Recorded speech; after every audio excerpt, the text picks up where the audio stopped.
Hi, it's Dr. Bloom. If you're watching this video, it means that you have made the important decision on moving forward with a plastic surgery procedure. Now that takes courage, and that is not something that I take lightly. The goal of these videos is to give you information so that you walk into your surgical day feeling calm, confident, and familiar with the entire process. We're going to go through labs, what you're supposed to be getting, medications, what to start, what to stop, how to set up your home, what to eat, even how to shower. And this might feel repetitive between your consultation, your pre-op appointment, and your post-op appointments, but that's intentional. We want you feeling confident and not overwhelmed by all this information that is very important to get you through a successful surgical procedure. Let's get started.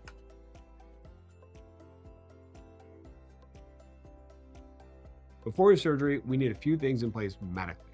None of this is supposed to be complicated, and our team is going to help you each step of the way. But I want you to understand why we order the test that we do.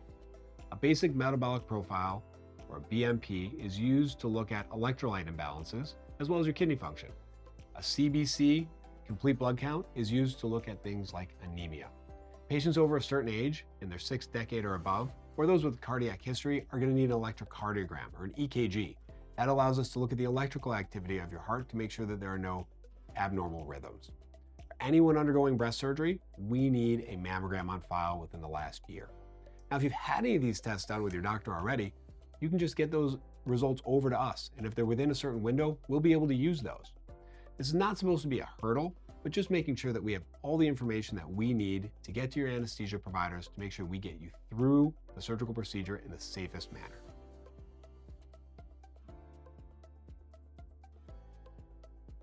Medications. This section is important. Medications can affect how we heal, how we bleed, and how we react to anesthesia. So therefore, we have many medications that need to stop around the time of surgery. And the goal of this is to tell you when they need to stop and why. The first are aspirin and NSAIDs. NSAIDs are non-steroidal anti-inflammatory drugs like Motrin, ibuprofen, Excedrin. These need to stop 7 to 10 full days before surgery in order to decrease our bleeding risk at the time of surgery. Second are prescribed anticoagulants, things like warfarin or Plavix, something that your doctor has put you on for one reason or another. These you can't stop on your own. You need to coordinate with the physician that is prescribing them. And our office has forms that can help us figure out when we can safely stop and then restart these after surgery. The next category are GLP-1s or the trizepatide families. These are our weight loss medications like Wegovy, Ozempic, and these medications decrease our ability to empty our stomach, which means that they pose a risk at the time of anesthesia of aspiration or getting things down into our lungs. So we need to stop these 2 weeks ahead of time. The next is a non-negotiable, nicotine. Nicotine in all forms, smoking cigarettes, vaping, gum, patches, all need to stop because they decrease our body's ability to deliver blood supply to the very tissues that need it, our incisions. Marijuana smoking or anything that puts smoke into our lungs also has to stop 6 full weeks ahead because they bring carbon monoxide, and carbon monoxide also decreases our ability to bring oxygen to the tissues that need them most. Now, some supplements are fine. We'll even prescribe you some supplements during surgery. But vitamin E, fish oil, and others can also become problematic in the healing process. We're going to give you a full list of medications to stop at your pre-op appointment in order to make sure that you get through this process as seamlessly as possible.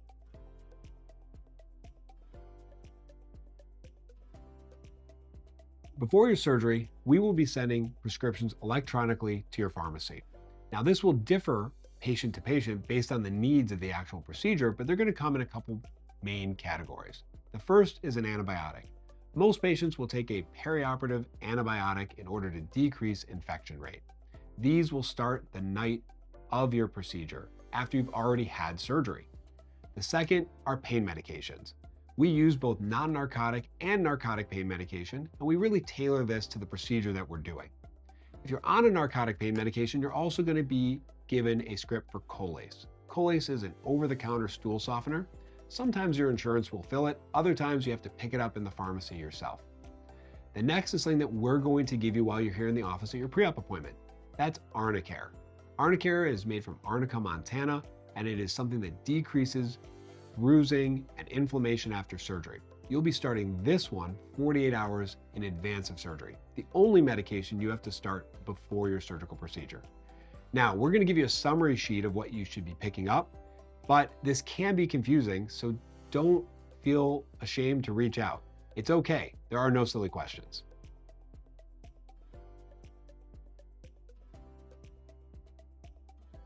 As obvious as it might sound, you cannot drive yourself home from surgery. Anesthesia is something that can last in your system for up to 24 hours. We don't want you driving a car, operating heavy machinery, or signing any important contracts.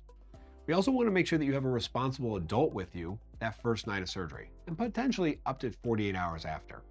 Now, this does not have to be a trained medical professional, just someone to keep an eye out on you, knowing that they can always call the office for anything that you need. They're going to remind you when to take your medications, help you with basic tasks at home like eating and maybe even getting to the bathroom. Now, if you don't have somebody who wouldn't be overwhelmed by that task, our office has plenty of resources, nursing services that we work with that we can get you put in touch with so that way you have everything set up at home. The goal of this is to make sure that we're not caught off guard and you're not caught off guard with the help that you might need at home on the day of surgery.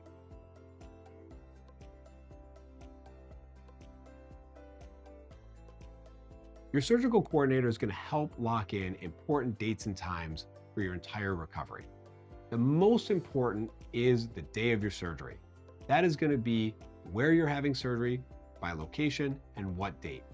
We'll also have a reasonable idea of when your surgery is going to start, morning versus afternoon. However, we don't lock in the exact start time of your surgery or your arrival time. That's done by the surgical center. So make sure that you pick up calls from the surgery center so they can give you all the information for when to arrive for that very important day of surgery. Now, at the pre-op appointment, we're going to lock in many other appointments. The first is a 24-hour check-in appointment. Now, many patients don't need that appointment, but we want it on your calendar. So that way, if something goes bump in the middle of the night on that first night, you know exactly where you're showing up and when, and plan to have a ride that can actually get you to that appointment. Now, as a reminder, 95% or greater of our patients don't need that appointment, but don't be stressed out on the day after your procedure if you don't have a ride. Just get those things arranged in advance. In addition to that, you're going to have a 1-week suture removal appointment, a 2-week appointment if you have drains, a 3-week, a 6-week, and even a 3-month appointment, all locked in at the time of your pre-op. So have your calendar ready so that way you can plan your recovery around your life and vice versa. Now, these things can change and we understand that, but we want to make sure that you are not stressed out during your recovery on when you can get an appointment. We're going to have these things set up well in advance for you.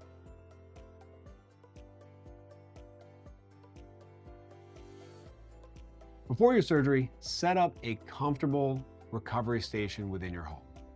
This should be something centrally located, somewhere between a kitchen and a bathroom, a comfortable place for you to rest. Think of a recliner, an adjustable bed, even a place you can throw a wedge pillow if you need to stay elevated, like a couch.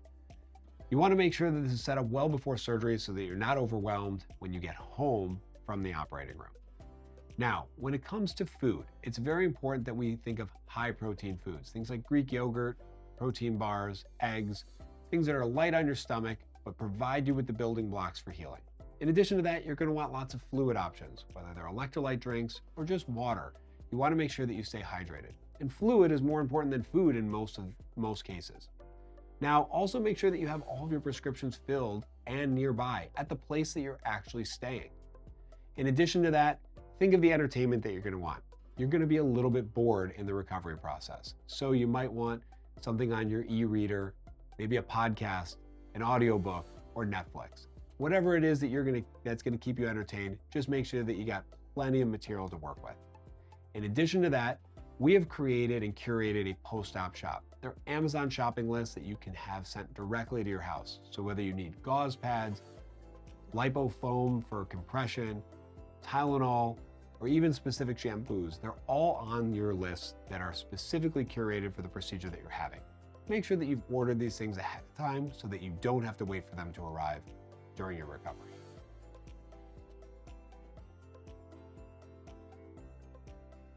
I want you to know something. By the time that you get to your surgery, you'll be more prepared than most of my patients have ever been. That's the whole point of this video. The whole point of the whole pre-op process is to make sure that you have all the information and tools that you need to get through a successful surgery. By the time you get to surgery, your prescriptions will be filled, your refrigerator will be stocked, your support person will be ready for you, your recovery station is going to be set up, and you're going to have all the supplies delivered by Amazon right to your door. That's the whole point of this whole process, is to make sure that you have every single thing that you can control under control. Now, the night after your surgery, before you go to sleep for that first night, I'll call you. I like to tuck my patients in just like I like to tuck my kids in. The reason is I want to make sure that you feel good and you have all of the questions answered so you're not in any sort of despair going into your first night. My team will call you the next day, and I'm available to you 24 hours a day. We have an answering service that answers the phone even when the office isn't open, and they will get in contact with me, and within a few minutes, you'll hear right back from me. And that's an important part of this process. Know that you're not going through it alone. We set this up for you so that you feel confident at every step of the way. And ask questions. There are no silly questions. And if we haven't done a good job explaining it to you, we need to make sure that we do a better job so it doesn't only benefit you, but every patient that comes after you.